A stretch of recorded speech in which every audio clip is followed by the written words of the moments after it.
যারা সময় নষ্ট করে তাদের ব্যাপারে ইমাম ইবনুল কাইয়ুম আল জাওজিয়া তিনি বলেছেন যে ইদাআতুল ওয়াক্তি হিয়া আশাদ্দু মিনাল মাউত। যারা অযথা সময় নষ্ট করে মনে রাখতে হবে এই সময় নষ্ট করাটা মৃত্যুর চেয়েও বেশি ভয়ঙ্কর। বলেন সুবহানাল্লাহ। মৃত্যুর চেয়েও বেশি ভয়ঙ্কর। কেন এটা? লিআন্না ইযাআতাল ওয়াক্তি তাকতাউকা আনিল্লাহি ওয়া দারিল আখিরাহ।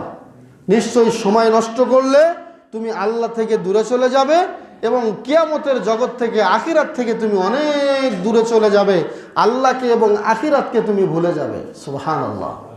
আর ওয়াল মাউতু ইয়াকতাউকা আনিদ দুনিয়া ওয়া আহলিক।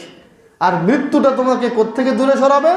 দুনিয়া থেকে এবং তোমার আহাল পরিবার থেকে মৃত্যু তোমাকে দূরে সরে আনবে। তাহলে চিন্তা করে দেখুন, মৃত্যুর চেয়েও সময় নষ্ট করা বেশি ভয়ঙ্কর।